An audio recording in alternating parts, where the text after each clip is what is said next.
Good evening. Good to see y'all. This is your Sensei Bob. And today is the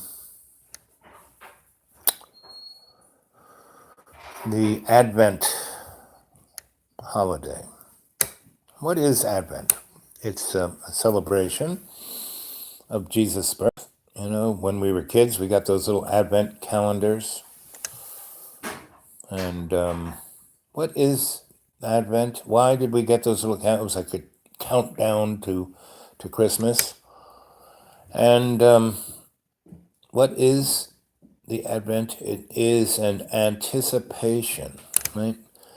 And I found that the preparation and anticipation of something often it's much better than you know the event itself. Like I used to do rainbow gatherings and scouting and seed camp, and the day or two before the gathering started on the 4th of July were much more fun than the 4th. You know, the 4th was okay.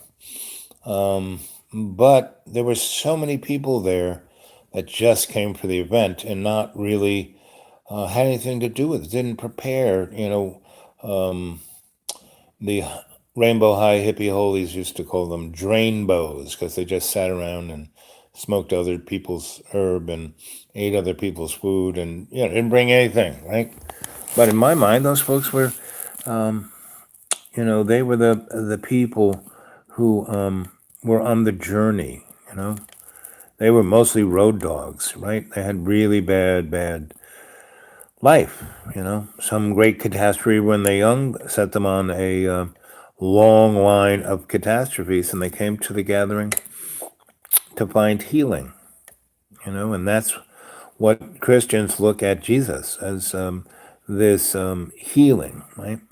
And that's why Muslims go to the Hajj, for healing.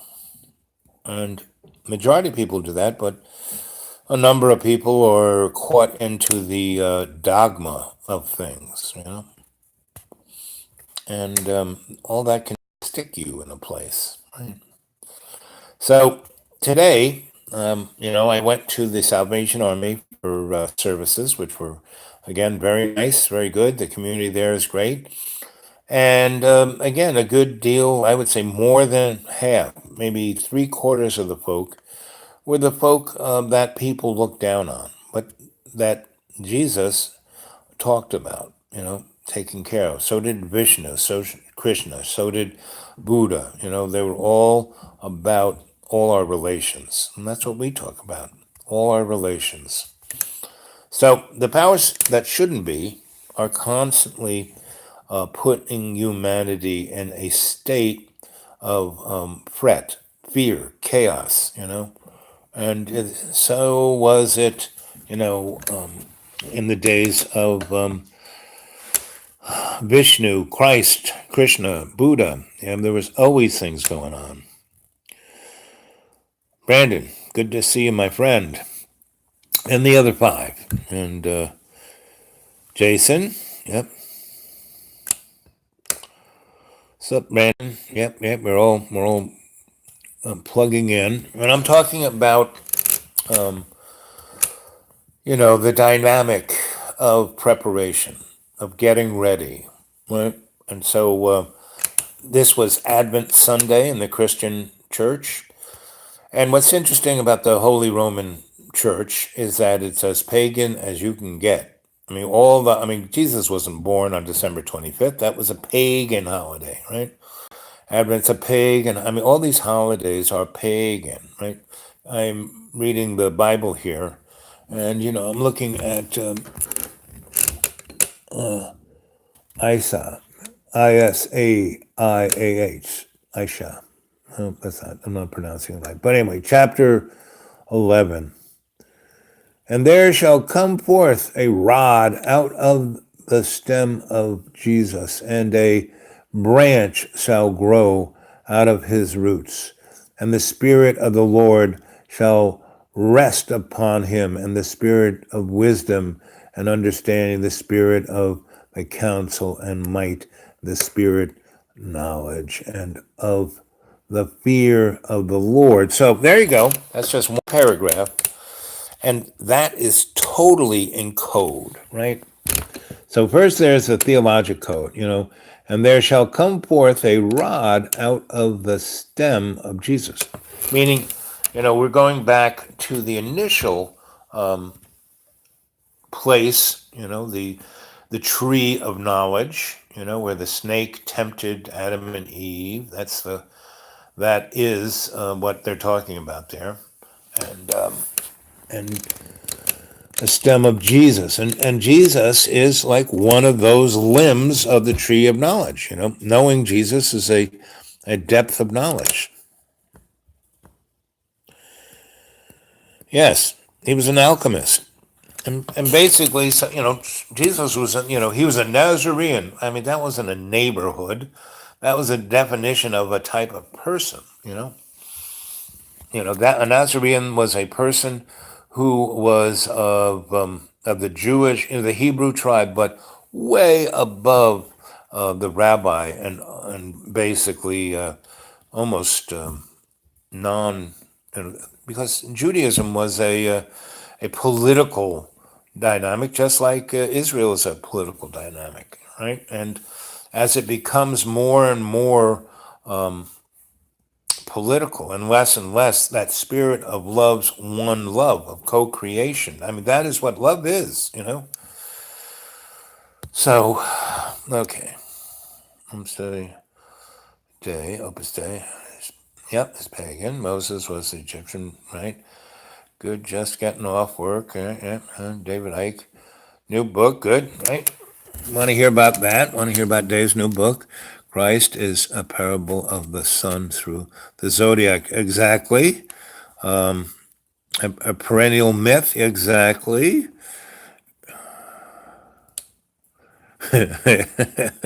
Everything you needed to know but never was told. But see, the interesting thing about everything we need to know, it's already in our Akashic record. We don't have to pay anybody a nickel. I'm all for giving David some money because he's turned his little thing into an industry, which is fine. All those guys who do the big whoop-de-doo shows, it's good because a lot of people get awakened, and like you guys, you're all awake. And I mean, I'm falling asleep here, but we're all awake.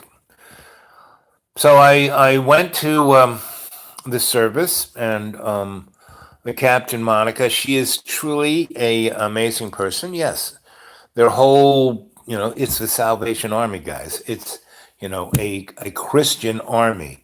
But their whole thing is not to make more money for themselves. They're there to help the people who need help. You need to be fed, they'll feed you without having you to say, I love Jesus. Need coat or hat, or they'll give it to you without having to say, I love Jesus.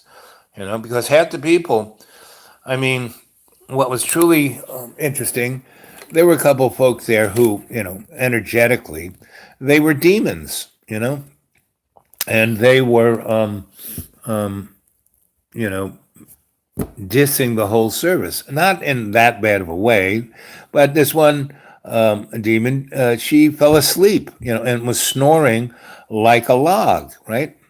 And I kind of went into her energetics because she was sitting in front of me. I mean, I came in and I was wearing that big funny hat, and because we were heading off to a hospital, and I was going to try and make people at least smile, and everyone did. Every time people see me with that hat, they smile. So anyway, so there were 3 or 4 demons there. I mean, serious demons. And, I put up a little shield around Captain Monica and then kind of delved into the dynamic of those demons. And they were, the run of the mill. They were nothing horrifically bad. They were just people who, something happened as they were young. They got into drugs and alcohol and got into anything you do habitually, in a circle that you just keep doing the same and you can't break out. That's demonic possession. So whenever you see that, if you can't break out of it, especially when you talk, because your words are powerful. And if you talk in this, how do I make my money? I need to pay my bills. What should I do? I'm a world famous this. I'm so good at that. I'm so lonely. I want to, if you just keep saying those same things over and over, you are digging yourself deeper into that hole. And right now, our present political social situation is that pretty much the powers that shouldn't be are doing this little, ceremony to set the human race up for self destruction, right? Another end of species fun time. And there's a lot of blood, and when a lot of blood gets spilled, there's a lot of power, and that's what these, they're, and that's the movie The Matrix. That everybody was a battery. So we're right at this very interesting. It's like having one of those advent calendars. I started out with this series in the 40 days and 40 nights because that's what I'm seeing, that there is, and it's not the linear 40 days and 40 nights because we would be, probably around 26 of 40, right? But it's not that, it's however many days it takes to be in our 40 days and 40 nights. Moses was out there in the hinterlands for 50 years, but it was his 40 days and 40 nights. And they were just right next to where had to go, but because they were in that loop of, how are we going to, we need to make Israel, everyone's picking on us, daddy isn't nice to me, what should I do, I need to make a golden calf, it's just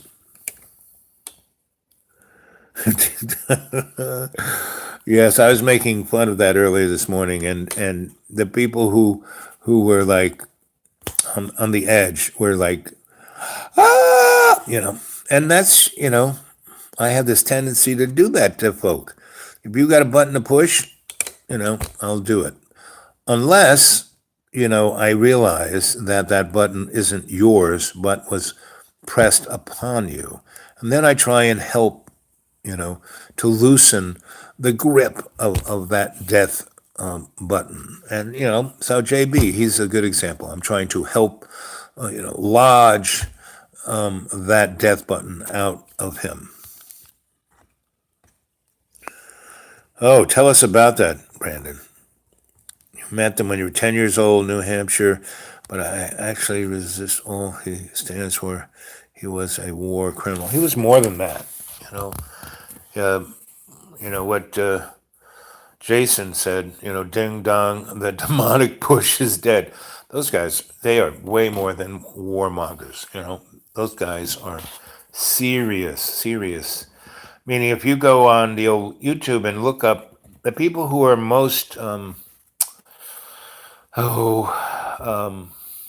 really real about what that demonic club is about are folks who were picked up as children because in Australia, up there in this place called Alice Springs, near the Wallam Missile Range, there is a thing up there that's way weirder than Area 51 or anything that's here in North America. That place is serious, serious because there's some heavy mojo there. There's this thing called Ayers Rock, right? And all the indigenous people who live there, they've gone into dream time. There's a guy named Stan Deo. I met him in the run. I can't pronounce it. I don't have enough teeth. Rudland Book Company, which is an Andy Diluvian thing. And this guy, his story, his initial story, he is like almost the poster child for the Mandela effect because I met that guy in '77 in Australia, and all of the different changes that he went through are pretty amazing. And the interesting thing is that he wrote books and stuff, and so there's actually a kind of paper trail of his story changing. Mine, you know, you see that it's pretty much the same, all these stories I tell you. And yes, little things change, but mostly for, artistic sense of juicing them up or so. Um, Andercombe, Brandon. I met Bush. Okay. Adrenochrome. What is that? Adrenochom. Wow. So you guys talking shorthand. I don't. Yes, you know who Stan Deyo is, right? So that guy, right now, he's a big time prepper, but his first books were quite amazing. Okay, so Hunter talks about it. Tell me what AD. I have to write it down and look it up myself. I mean, that's what a good student does. You tells your, you know, CH, and you want me to talk about stuff. So if you were to tell me what that is, I probably know what it is, and I would take off from there. And that's how this little thing works. You throw down things, and if I pick them up, I go from there. Yeah, 77. And that's when I was in Australia. And that's when, I took a bus ride all from Melbourne, all the way around up to the north, up to Broome, and then down to the Nookumba, which is where the tribe of the Aborigines, these guys here, this clan, right? And the year before, see, there I am, and there's my little dingo dog that the Australian government, the dingo dog was a shamanic totem, and it would bring you into dream time. And look what that dog is doing. It's got a hold of my shoe, and he's cutting the whole year that I had him, he's dragging me into dream time, right? And so this was all that was left of a tribe that got decimated in 70. And these people were off picking berries. That's why they didn't get shot in the head. And because the land that they was their traditional corroboree had gold, uridium, titanium, and other heavy duty metals. And the powers that be didn't want to screw around, so they just went and shot everyone in the head. Right? Because these people were hard to negotiate because they didn't care about money. And look at that little baby in that woman's arms, right there. That was Jesus Christ. She got pregnant when I was there. There was nobody that knocked her up. I mean, there was no males, meaning my wife was with me, and that didn't happen. And the other two guys were like in their 90s, right? And that didn't happen. Because we all slept on the ground. We didn't have a house to hide in. There was no real privacy, and that's what tribal people. There is no privacy, right? A scientific term, and it is a chemical that is produced in the human body when adrenaline, also known as oxidizes. Okay, I understand all of that. Thank you. Okay. How is the chemical extracted? It probably comes out of a gland, probably out of the pituitary or the hypothalamus. Potential victim is terrorized. Yes, and these guys love that juice, and they terrorize them, and then they slice off their head and drink their blood. And the thing they love to do is terrorize a woman, rape her, impregnate her, do ceremony on her in the 9 months, and when the baby is almost to term, they slice the mother open from the top of her neck to her belly button and rip the baby out. Then, while the baby is still connected by the umbilical, chops the mother's head off, which, she's just experienced, 20 minutes of torture and then being sliced up, and then the baby ripped out. Then they chop the mom's head off and collect the blood, and the underlings get to drink that, where the elite then rip the baby apart and drink that blood. And that's exactly what that is.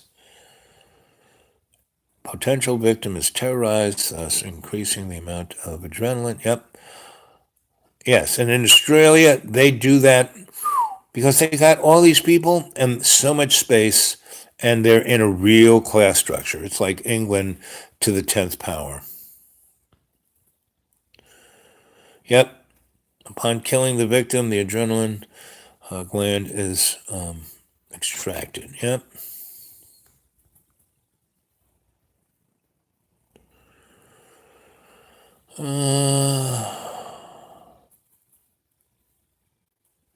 Well, I used a little microphone.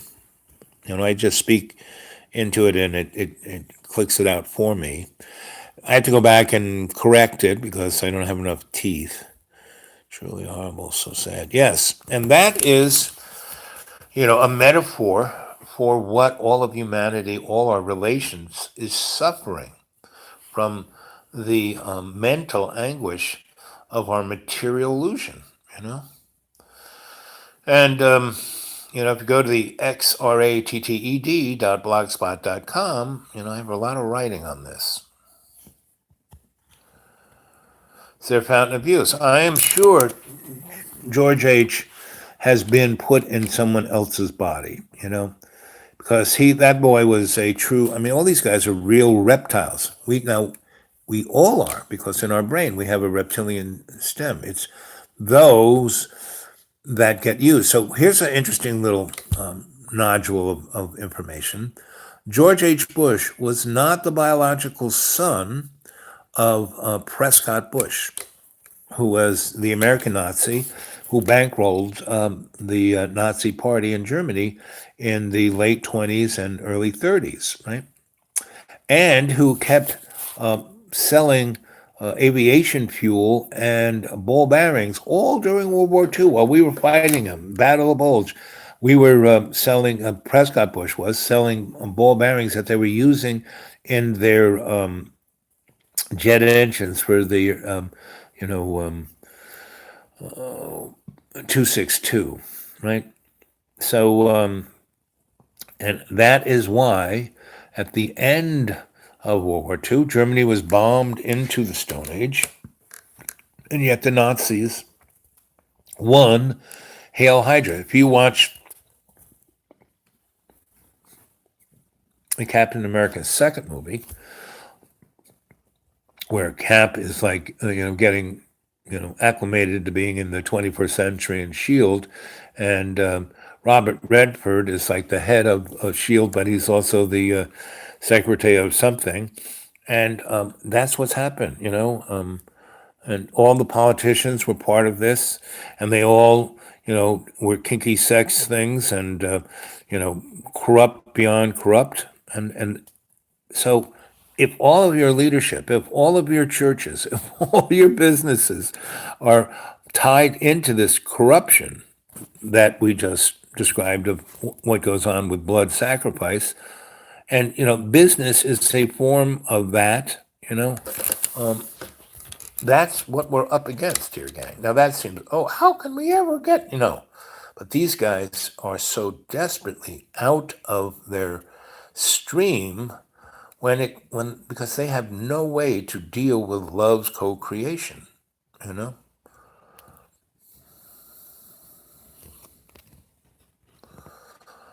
Mind control, euphoric properties, what else can some believe that consuming the blood of a living creature steals its soul? Yes, well, yeah. But see, none of this stuff can go down unless the individual accepts what's going on. Yes, didn't I tell you? Barbara Bush's biological father is Aleister Crowley. Yep, IBM in the Holocaust. Yep. Yep, and it is, German-led Europe, not Russia. And, Russia is a very incident, of course, our media is, the fake news, but it's always been the fake news. It's been the fake news since Samaria, So the only news that is true is the news that you bounce off of your heart,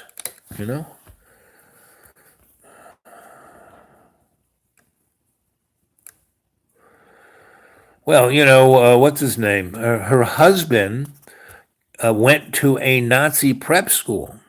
Her husband, his brothers were all SS officers, Hey, let's see. Edward Crowley was Barbara Bush's father. Yep, that's true. Sure is. So here we are in this, stranger than strange land world, with a very interesting little cadre here that is powerful enough, if aligned correctly spiritually, with love's co-creation. Man, we can, we are those little pebbles. We are that tsunami. We are I mean, I see things changing on the news. I watch it. You guys stick things on my stream, and I look at them all and go, look how things are changing. And as I keep saying, words are important. So every time I change my vernacular, so does the major, folklore out there. And it's like, Winston in 1984, working in the Ministry of Truth, whereas we are the Ministry of Love. That's who we are, guys. We are the Ministry of Love. We love, love, love. And we love everybody, even that demon. So that girl could have been she was starting to, pop off. And all I did was love her, because she sat in front of me like, I gotta get you. And I just, I didn't say anything. I just sat back there and meditated and focused love on her. And she went straight to sleep. And, the best she could do was snore pretty loud. And then when the minister said, made a kind of quip, I said, yes, she's in deep meditation. So, and you can see these guys, meaning when you tune yours, and you are guys, you are tuning yourselves up, you know?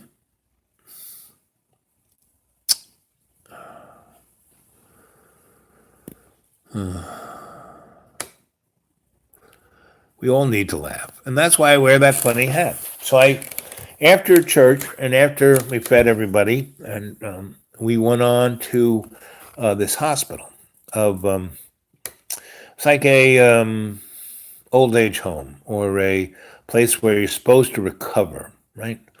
So there were 120 patients in there, and I went there with one of the Salvation ladies, who's like, oh, real Salvation lady. Wears the uniform. The whole thing has been in. Her family has been missionaries. Her whole life has been one of service. And her husband's a doctor who travels around the world, and they go to different places and work on people. So this woman, and but everyone who works there, it's like they're being rubbed against a stone, worn down, and they're kind of right now. The two new captains who were put in charge, they are amazing, right? They don't let anything get them down. They are spunky. They are. I mean, that's why they got me around. I'm their, what's concierge. And it's them and their two boys and their two kids are like off the chart, beautiful and smart and just great little guys. So I went with this a woman who is truly a saint. I mean, really, because she's like worn down, but she doesn't give up. That's the sign of being a saint. And I was, telling her stories and making her chuckle a little bit and giving her so what are we going to do to and she kind of, realized what I was talking about and going, yeah. Yeah, I mean, that's the way a demon, a devil, a really nasty, scary creature, you shoot them with the spotlight of love's meditation, and they go to sleep, right? Same thing with any kind of, scary monster. Tell it a bad joke. How many monsters does it take to screw in a light bulb? Things like that. Because it breaks the psychic chain that they're trying to strangle you with, right? So, lots of people get run down with workload and medical field, but there are exceptions. She was saintly. So we went in there, and there were all these 120 folks and they were between the ages of 50-ish to 70-ish, right? But they all looked like 110 because what all these people had suffered from was the medical model, meaning this guy had diabetes, but no one said, "Oh, you got diabetes," so he didn't take insulin and didn't change his diet. So his toes start rotting off, and he said, "Hey, there's something wrong with my toes," and they said, "Oh, you just bumped it."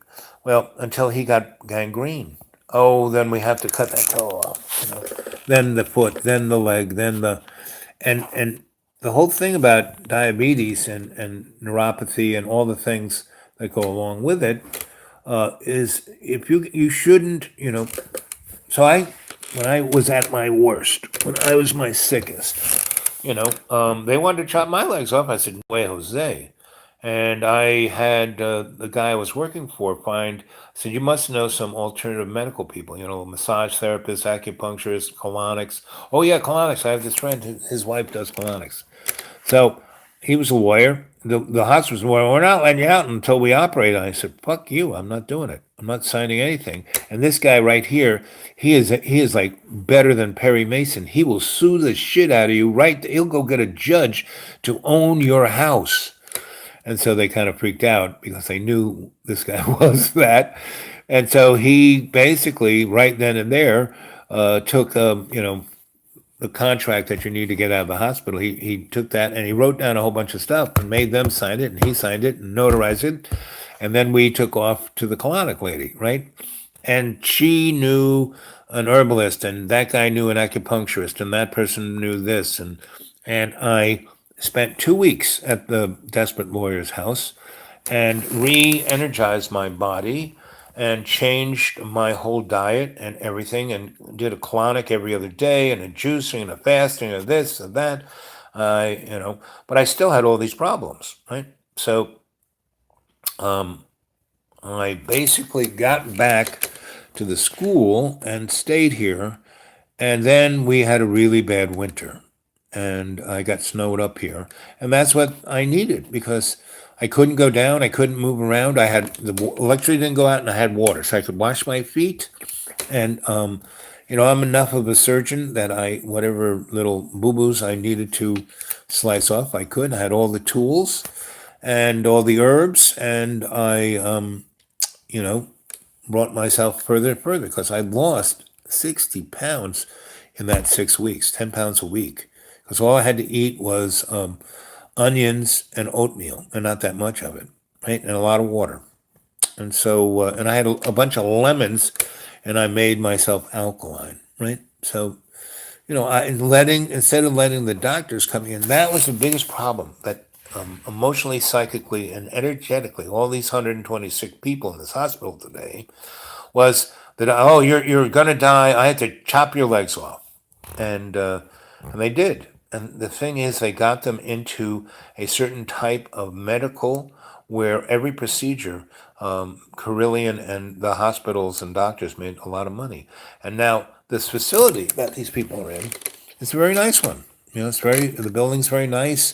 It's modern and clean and all the rest. But they're like in jail. They can't get out. And virtually, like I met this woman, and she had cancer when she was in her 30s, and they chemoed her and radiated her and sliced all her organs out. And then she got it again another 10 years later. Instead of her changing her diet and, doing other things that would have, changed her energetics, no, the medical model tell her, "No, you can keep eating those cheeseburgers." And, she, again, got radiated and chemoed and radiate every 10 years, right? And what it did was basically turned her bones into china. So she's standing talking to a friend, turns like this, her hip breaks, she falls down, breaks her knee and her ankle, and it just kind of snaps right off. And now she can't get out of the hospital because she can't move. She gets out of bed to step to go to the bathroom. Her leg falls off, and the bone snaps. She breathes too deep, her ribs. And every one of these people had a story like that. And no, they. And what I did was I went in with my funny hat. asked them a few questions, and then they told me and they all started to cry. And the woman who I was with, she'd hold their hand and pray for it. Please pray for me, please. They were desperate for anything. So she's praying for them, holding her hand. I am sitting at the front, holding their feet and energizing them, nice, and doing my little shamanic thing. And after 20 minutes of doing that to them, basically, when we stopped, these people were like, my God, I haven't felt this good in 5 years. Right? And then the girl would give her this is Jesus' love coming, don't give up on that, stick with this, this is how you feel. Remember how you feel. And she was saying the right thing. This is how you feel. Well, do this. Think of Jesus. Visualize Jesus. Da da da da. And she had a nice picture of Jesus and gave it to him, and a nice little Christmas card, and a nice little book of Salvation Army stories of Jesus' love. And if these people read this and just think of the positive side of it, not the politics, the religion, the this or that of it, it'll at least make their life better. But they're already past the place, meaning I have things wrong with me, but I can take care of them because I'm not meaning I take a few drugs the doctors want me to take because, yes, my diabetic medicine, that, helps me keep my blood sugar nice level. But my endocrinologist, I visit him, 2 or 3 times a year. And he does a full panel of me, sees how all my organs are doing, all of the above, right? And then he has me work on him shamanically. One time I had him on his desk, and I was doing cranial sacral on him. And his boss walked in while I was like doing cranial sacral on this guy. And he's still in his outfit, his white coat and his boss goes, okay. And he just turned around and walked out. and And about a month later, my endocrinologist called me up and said, I want you to come down, and I want you to do everything you've done to me to my staff. I said, sure, no problem. So all of the doctors who take care of me, I take care of them, right? And it's we trade because I could never afford it. I mean, the drugs I'm on, when I went to North Carolina and just asked, I showed them, what drugs I was taking. I said, so how much would this cost for a month's worth? And the lady said, $18,000. Now I'm on a program, a test program. I'm supposed to be a guinea. He takes my full panel, and it's supposed to go to the test of this drug, and I only have to pay $10 for 90 days of this, and all the testing on either side, just $10, right? So that's how I have and that's one reason why I kind of have to. Yeah, you like my glasses? To read this, I need 2 pairs, I mean, Ben Franklin used to do this until he invented bifocals, but I don't have the money to buy anything other than Dollar Tree glasses. Dollar. I love the Dollar Tree because everything is $1. Not make pretend, but it really is $1. So sometimes I have to wear 3 of these glasses to read really small print. But that's, the world I live in is a magical world. Esperanza. Yep. I've heard of this guy. Yep, and that's what I do. I heal it. And that's what we were doing in that hospital. But man, it really took the juice out of me. And it took the juice out of the woman I was working with because, she does laying on of hands and praying, but she never had, high voltage battery attached to her experience. So, after we did about 20 of these people, I said, I can't do this anymore. She goes, neither can I. We'll have to come back another day. I said, well, you go around and give everyone the magazine and pray for them. That won't be. But, with me attached to the circuit, that's what's making you really think. So anyway, I did a right in the hallway. All the nurses are walking by us, and I do a shamanic little cleansing of her. And the nurses who were, they start to like getting closer and closer because they get into 5 feet of me cleansing this woman. It would clean the nurses. So it took me about 15 minutes to clean up my friend. And I didn't want to go to, all the rooms were had sick people in them. So we did it in the hallways are very wide, very clean, very bright, very nice. So I just did it right there. Anyway, so once I said, okay, see you later. I'm walking out, and this nurse comes up to me and goes, "Are you a shaman?" I said, "Hey, very good." I said, "You must be from Jamaica," because she was black. She had a Jamaican accent. She goes, "Yes, my mother was a shaman. You're just like her. She used to do this to the whole town." I said, yeah, well, then you know what it is. And she goes, "Yes, the two other girls from Jamaica. Would you?" I said, "I'm going to be back here, but." The lady who was in charge, the director, she's not the boss because here it was Sunday and she was at work. So anyway, we walked in and we kind of checked in with her, and she laughed at my hat. And we were the Salvation Army's connected with them. They knew we were coming. So I did let me look at your palm, and she put it up, and I started seeing things in her. And again, another demon. Right away, she freaked out and said, "I only believe in Jesus Christ." Oh no, blah blah blah. What are you doing with this guy? Blah blah blah.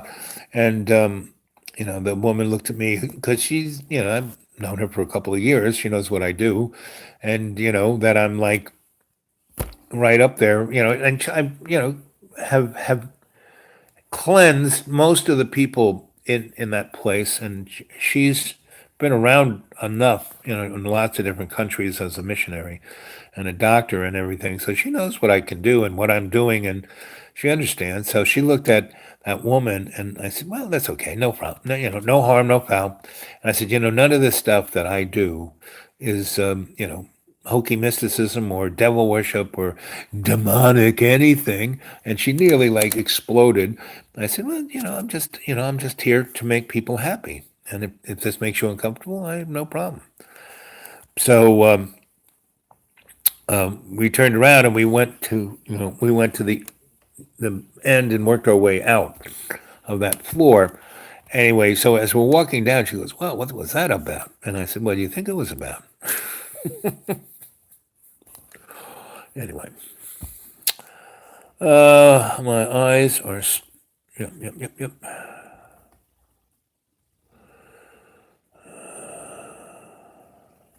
Yeah, demons, Oh, that movie with Keanu Reeves. What was that movie? Where he was, pushed demons out. He did exorcisms, and the devil was about to born the demon seed onto our side, and he interceded with the police officer whose twin didn't really kill herself. Anyway, that movie really portrays demonic possession very well.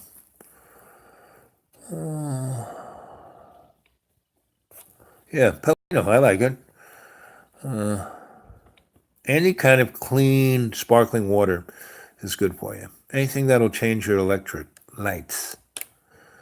Hey, what has a spiritual demon attached to them? How do we rid of it? Well, again, they can't stand love and light. They can't stand, well, not light because, Lucifer is the light giver. Love and love's co creation. So you just focus that on it, and it'll be out like a bat out of hell. And you pretty much have to stop doing any habitual activities, smoking cigarettes, drinking, drugs, habitual sex without love, habitual eating without satiation. That's why people, they eat, in a habitual way. They eat bags and bags of Doritos. They're designed, to fill you up with empty carbohydrates and nothing to satiate your thing. The food I make for JB, you don't even, like I made a nice little vegetable and chicken breast meal, and I ate about, I gave him the largest portion, and I ate a bit of the smaller portion I made for myself because I got satiated. And to eat over past the point of satiation is to be in a habitual mode. So, I don't do, and so he was like, "Why aren't you eating? Why aren't you eating?" And then he goes, "But you need to work out. You need to get healthier. You need to work out." I said, "John, I lose a pound or two every week or two, and my muscles get stronger, and just remember what I looked like 2 years ago. I had a walker, and my legs had braces on them, and I could barely move, and I get around pretty good, so." Hellblazer, not quite. With Keanu Reeves, and the movie was the name of who he was, Ergestein or something. More property. Yeah, exactly. I mean, all of the movies are freaking demonic, satanic, whatever. But, and this is the little key, and I keep telling this is the key to everything.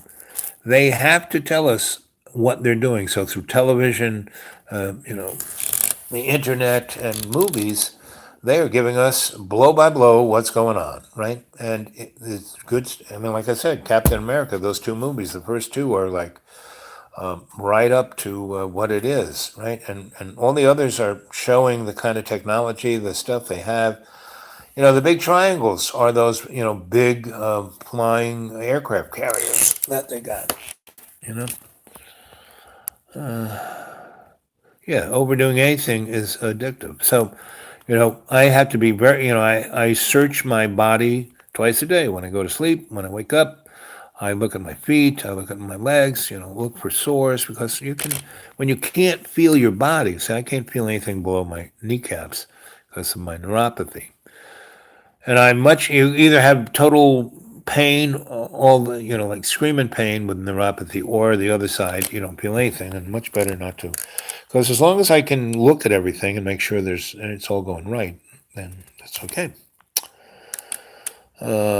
Predictive programming, so they don't have bad karma. Right, predictive programming. That's what the movies are. That's what all that stuff is.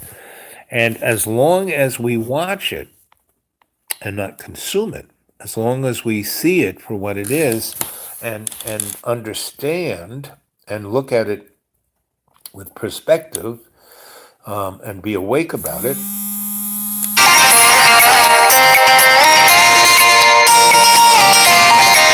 Hey, honey bun. I'm on a live chat at the moment. Oh, so someone can hear me?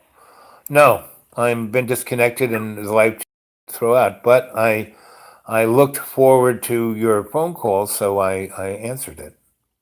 Well, I saw what the talk was, and